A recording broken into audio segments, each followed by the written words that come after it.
ሞሲሳ እንግዲህ አሁን ላይ ምሳሌን አግቷታል ማለት ነው። እንግዲህ ካሌብ ሞሲሳ ምሳሌን ያገተበት ምክንያት ምንድነው? ምክንያቱም እንግዲህ አሁን ላይ መድብልና ሞገስ ዝናን ስለያዙትና አሁን ላይ ደግሞ ካሌብ ሞሲሳ ዝና እንዲለቀቅ ስለፈለገ ጓደኛው ስለተያዘበት ምሳሌን አግተዋታል ማለት ነው። እንግዲህ ማህሌትና ኤፍራታን እንግዲህ ካሌብ ሞሲሳ ሰው ልኮ አስፈራርቷቸዋል። እንግዲህ አሁን ላይ ካሌብ ሞሲሳ ኤፍራታ ዝናን አሳልፋ ለመድብል እንደሰጠችው ስላወቀ ይዟት ሊሄድ ነበር። ነገር ግን ማህሌት ኤፍራታ እንዳትሄድና ይህንን ነገር ራሷ ማስተካከል እንደምትችል ነግረው እንግዲህ ካሌብ ሞሲሳ ያሰበውን እቅዱን ትቶታል። ነገር ግን አሁንም ቢሆን ማህሌት ሁሉንም ነገር እንደምታስተካክልና ሁሉንም ነገር እንደምትሰራ ከተናገረች በኋላ ወይም ደግሞ ዝናን የሚገኝበትን መንገድ ራሷ እንደምታስተካክል ነው ተናግራ ኤፍራታን እንዳይወስዷት ያደረገችው ማለት ነው። እንግዲህ አሁን ላይ ኤፍራታ ምሳሌ በመያዟ በጣም አዝናለች። ምክንያቱም ምሳሌ በመያዟ በጣም አዝናለች፣ ተጨንቃለች። እሷ ባጠፋችው ወይም ደግሞ እሷ ዝናን አሳልፋ ለመድብል በሰጠችው ምሳሌ ምን ሆና ነው የምትያዘው? ማለት እሷ ምንም ባላደረገችበት ምክንያት እንግዲህ ምሳሌን ከስንት መከራና ከስንት ችግር ብሩኬ አድኗት ምን ብሏት እንደገና አሁን ላይ መታገቷ በጣም ነው የሚያሳዝነው። እኔም በጣም ነው የተናደድኩት። እስኪ ምሳሌ በመያዟ የተናደዳችሁ እስቲ ሁላችሁም ኮሜንት ላይ ሀሳብ አስተያየታችሁን ማስቀመጣችሁ እንዳረሱ። ስለዚህ አሁን ላይ እንግዲህ መድብል ዝናን እንዲፈታው ቅድስት በጣም እየተማጸነችው ነው። ምክንያቱም ቅድስት እንግዲህ እዛው ቤት ምሳሌ መጥፋቷን ካየች በኋላ ለመድብል ከነገረችው መድብል ግን እንደቀልድ ነበር የሰማው። ምክንያቱም ምሳሌ አጠፋም ብሎ ስላሰበ እንግዲህ የሆነ ነገር ጨንቆት መድብል እዛው ከመኝታ ቤት ተነስቶ በሌሊት አይቷት ምሳሌ ደህና መሆኗን አይቶ እንደተመለሰ ይታወቃል። ያ ሰውዬ ግን እንግዲህ ተደብቆ ወይም ደግሞ የካሌብ ሞሲሳ የተላከው ወይም የዝና የተላከው ሰውዬ ግን ተደብቆ ምሳሌን ሊያግት እንደነበር አላየው መድብል። ስለዚህ መድብል ዞር ሲልለት ምሳሌን ይዞ ሄዷል ማለት ነው። መድብል ደግሞ ሌሊት ስላያት በዚህ ፍጥነት እንዴት ምሳሌ የሆነ ነገር ይወስዷታል ወይም ትጠፋለች ብሎ ስላላሰበ ቅድስቴን እንደ ቀልድ ነበር የመለሰላት። ነገር ግን ቅድስቴ እያለቀሰች እንግዲህ አሁን ላይ ብሩኬ አደራ ብሏት ለቅድስቴ ምሳሌን ስለሄደ ያደራ ልጅ ሆናለች ለቅድስት። ስለዚህ መድብል ደግሞ ዞሮ እንግዲህ ያን ቤት ሲፈልግ ምሳሌ እንደሌለች ካወቀ በኋላ ነው እንግዲህ ቀጥታ ዝና ጋር ሄደው ዝና ጋር እንግዲህ ከሄደ በኋላ ምሳሌ በምንም በማታውቀው እንዳታስገባት ከኔና ካንተ ጉዳይ ውጪ ማንም ባይገባ ደስ ይለኛል ብሎ እንግዲህ እየመታው እየቀጠቀጠው ሊያውጣጣው ቢሞክር ወይም ደግሞ ምሳሌን የት እንዳረጓት እንዲናገር እንዲናዘዝ ቢያደርግም ነገር ግን ዝና መቼም ቢሆን እየተናገረ አይደለም፣ መቼም እንደማይናገር ግልጽ ነው። እስከዛሬ ድረስ እሱን እዛ አስረውት እስካልተፈታ ድረስ የምሳሌ መያዝና የምሳሌ መታገት ለሱ ጭንቅ አይሰጠው። ምክንያቱም ከማህሌት ጋር ሆኖ እንኳን ምሳሌ እንድትሞት ራሱ እንትን እያለ ነበር፣ አብሮ ይበል እያለ ነበር፣ እሷን እያገዛት ነበር። ምሳሌ እንዳትታከም አንደኛ ሚና የሚጫወተው ከማህሌት ጋር ዝና እንደሆነ አይረሳም። ስለዚህ አሁን ላይ የምሳሌ መጥፋትና መታገት ጭንቅ አልሰጠውም። ቅድስቴ ደግሞ የብሩኬ አደራ ስላለባት እንግዲህ ምን እያደረገች ነው? ዝናን ሄዳ እንግዲህ የታሰረበትን ለመፍታት ሞክራ ነበር። ምክንያቱም እሱ ከተፈታ ምሳሌን ይለቁልኛል ብላ ስላሰበች። ነገር ግን መድብል ደግሞ እንደዚህ አይነት ጨዋታዎችን ስለሚያውቅና አሁንም ቢሆን ዝናን ቢፈቱት ምሳሌን ላይለቋት ስለሚችል እንግዲህ ያንን ነገር አላደረገም። እንግዲህ ካሌብ ሞሲሳ ለመድብል ደውሎ በ24 ሰዓት ውስጥ ወይም ደግሞ አሁኑኑ ዝናን እንዲፈታው እያስጠነቀቀው ነው። ነገር ግን መድብል መቼም ቢሆን ያንን ነገር እንደማያደርግ ነው ግልጽ ነው። ምክንያቱም ምሳሌን እንግዲህ እነሱ መቼም ቢሆን አይለቁላቸውም። ዝናን ቢፈቱት እንኳን ወይም ደግሞ ዝናን ቢለቁት መቼም ቢሆን ካሌብ ሞሲሳ ምሳሌን ይለቋታል ብዬ አላስብም። ጭራሽ ሌላ እሷን አግተው ሌላ ስራ ለመስራት ነው የሚፈልጉት። እንግዲህ ሌላው ጉዳይ ሉላ አሁን ላይ ከሞገስ ጋር የሚያስቡት ነገር ምንድነው? ካሁን እንግዲህ ያንን የ80 ወረቀታቸውን ከሉላና ከዝና ጋር ያለውን እንዲያስፈርምላት ነው ጭንቀቷ። አሁን ላይ ሉላ የጨነቃት ምንድነው? ቶሎ ከዝና መገላገል በዚሁ አጋጣሚ ማለት። ምክንያቱም ይሄንን አጋጣሚ ሉላ ተመልሳ እንደማታገኘው ግልጽ ነው። ዝና በጣም ከባድ ሰው እንደሆነ ስለምታቀና እንደማይያዝ ስለምታቅ አሁን ላይ መድብል ደግሞ አግቶ ስለያዘውና ስለታሰረ በዚሁ አጋጣሚ እንደምንም ብሎ አስፈራርተው ያንን ፊርማ ካስፈረሙት ሉላና ሞገስ በነጻነት መንቀሳቀስ ይችላሉ። ሉላም ከዝና ጋር ያላትን የጋብቻ ወረቀት ሙሉ በሙሉ ይሰረዝላታል ማለት ነጻ ትሆናለች። አሁን ግን ሉላም መደባበቁን ነው የያዘችው ከሞገስ ጋር። ምክንያቱም ዝና እንግዲህ እውነተኛ የሉላ ባሏ እስከሆነ ድረስ ከሞገስ ጋር መሆኗ ሊያስጠይቃት ይችላል።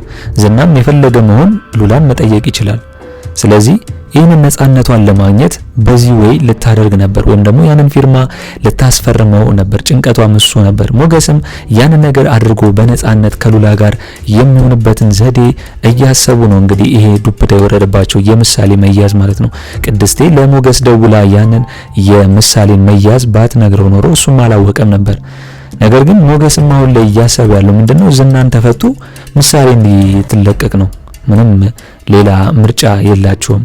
ዞሮ ዞሮ ነገም ቢሆን የሚደረገው ነገር ምንድነው? ዝናን ተለቁ ምሳሌ ቶሎ ዝናን በተለቀቀበት ሰዓት ምሳሌን የሚቀበላ ሰው ተዘጋጅቶ እኩል ከተለቀቁ ይሻላል እንጂ መድብል ሌላ ወይም ደግሞ ፕላን ቢ ማዘጋጀት ይሻላል ብዬ ነው ማስበው እንጂ አሁን ላይ መድብል እንዲሁ ድርቅ ብሎ ዝናን ይዞ ምሳሌን ማይለቋት ከሆነ ለሱም በጣም ከባድ ነው የሚሆነው።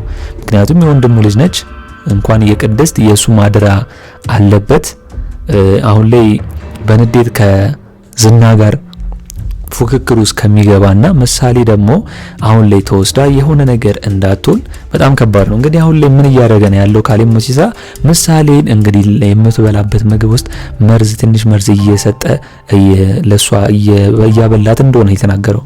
ስለዚህ ተመልሳ ምሳሌ እንዳትታመምና እንዲሁ እንዳትመረዝ መድብል አማራጭ ማድረግ ያለበት ዝናን መልቀቅ ነው።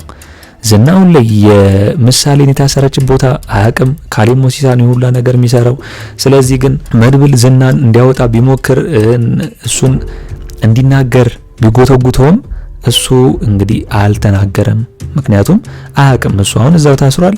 የት እንደምታሰር ማን እንደሚያስራት እሱ አያውቅም። ምክንያቱም ስልክ የለም ምን የለ ታስሯል እኮ በቃ መድብልን ማስጨነቅ የለበትም ብዬ ነው ማስበው። አሁን ግን ትኩረቱን ብሩኬ ጋር ከማድረግ ይልቅ ትኩረቱን ወደ ምሳሌ አንድ ጊዜ በማድረግና ከዛ በኋላ ዝናን ለቆት ፕላን ቢ ደግሞ ቀጣይ ዝናን የሚይዝበትን መንገድ ቢፈጠር ባይነኝ። እንግዲህ ምሳሌ እዛ ቤት ውስጥ እንድትያዝ የተደረገበት ምክንያት ምንድነው? ወይ ቤቱን ቆልፈው እንግዲህ ቤቱን ሰብሮ ገብቶ ነው ያኑላ ምሳሌን በተኛችበት ይወሰዳት? እንዴት ነው ያ ነገር? እኔም ትንሽ ግራ ገብቶኛል። ምክንያቱም መድብል ዞሮ ሲፈልጋትና ምሳሌ እንዳለች ሲያይ ነበር። እንግዲህ ይሄ ነገር እንኳን ካሰበ ወይም ደግሞ የሆነ ነገር ካለመ ምሳሌን ወይ ወደ ክላሱ ይዟት ቢሄድ ኖሮ መድብል ይሄን ምሳሌ ባልተያዘች ነበር። የሆነ ነገር ቅር ካለው የሆነ ነገር ደግሞ እየሸከከው ቢሆን ኖሮ አይቷት ብቻ ከሚሄድ ይዟት አብሯት እሷ አጠገብ ቢያስተኛት ኖሮ አሁን ላይ መድብልም እዚህ ውስጥ ባልተጨመረ ነበር። ነገር ግን አሁን ላይ ደግሞ የሆነ ሆኗል። ካሌብ ሞሲሳ እንግዲህ ኤፍራታና ማህሌትን እያስፈራራቸው ዝናን እንዲፈታና ዝናን የሚወጣበትን መንገድ እነሱም እንዲፈልጉ እያደረገ ነው የሚገኘው ማለት ነው። አሁን ላይ ደግሞ እንግዲህ መድብል ከዝና ጋር ፉክክር ውስጥ ገብቷል። ወይም ደግሞ ዝና ምንም አልተነፍስም አልናገርም እያለ ስለሆነ በምን መልኩ ዝናን ማወጣጣች እችላለሁ የሚለውን ነገር ነው እያሰበ ያለው። ነገር ግን አሁን ላይ አማራጭ የሚኖረው አይመስለኝም። ብሩኬ እንግዲህ አሁን ላይ ያለበት ባይታወቅም ነገር ግን ከሱ ይልቅ አሁን ላይ ለልጁ ለምሳሌ ቢያተኩርና ምሳሌ የምትፈታበትን መንገድ ቢመርጥ ብዬ ነው ማስበው። ቅድስቴ እንግዲህ ያው በድንጋጤና በአደራ ስለተሰጣት ነው ለምሳሌ እንደዛ ብላ ለመፍታት የሞከረችው ዝናን። ምክንያቱም ያ ብሩኬ አደራ እስከሰጣት ድረስ ቅድስት የምታደርገው ይህንን ነው። በሷ ቦታ ብትሆኑ ማንኛውም ሰው ይህንን ነገር ለማድረግ ወደ ኋላ አይልም። ስለዚህ መድብል ቅድስት የምትለውን በመስማት በጋራ ደግሞ ከሞገስ ጋር ሆነው ሌላ ፕላን ቢ ማዘጋጀት ይችላሉ። ምሳሌ ከተፈታችና ዝናም ከተፈታ ቀጣይ ዝናን የማያስራቸው ይሆናል። እንግዲህ አሁን ላይ ዝና ሞገስን እየፎከረበት ነው። ምክንያቱም አሁን ላይ ታስሮ ስለሆነ ከተፈታ ግን ሁለቱንም እንግዲህ እንደሚገላቸው ነው። ሉላንም ሞገስንም ሁለቱንም እንግዲህ እገላለሁ እያለ እየፎከረ ነው። እንግዲህ ዝናም አሁን ላይ ፉከራው እንደቀጠለ ነው። ታስሮም እንኳን እንግዲህ ፉከራው ዝም እንኳን አላለም፣ እየተመታ እንኳን ዝም አላለም። ምክንያቱም አሁን ላይ እንግዲህ በጣም ተናዷል። መድብል እየተጫወተበትና አስሮት እንግዲህ እስከዛሬ ድረስ ስላልፈታው አሁን ላይ ዝና ከተፈታ ተመልሶ ለበቀል መድብልን የሆነ ነገር ሊያደርገው እንደሚችል ግልጽ ነው። መድብል ደግሞ ይህንን ነገር ስለሚያውቅ ነበር ምሳሌን ወይም ደግሞ ብሩኬን የት እንዳለ እየጠየቀውና ሊያናዝዘው እየሞከረው ማለት ነው።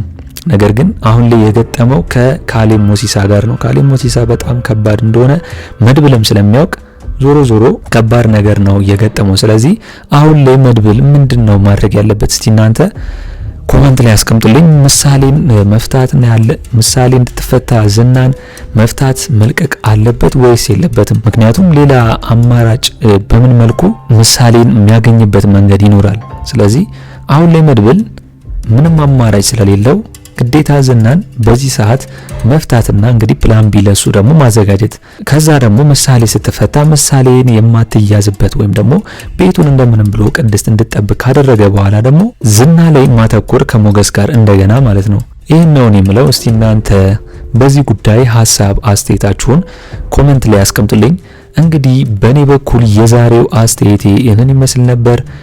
ለቻናሌ አዲስ ከሆናችሁና ሰብስክራይብ እስካሁን ያላደረጋችሁ ካላችሁ ሰብስክራይብ በማድረግና የደወል ምልክቱን በመጫን ቤተሰብ እንድትሆኑን በአክብሮት እንጋብዛለን።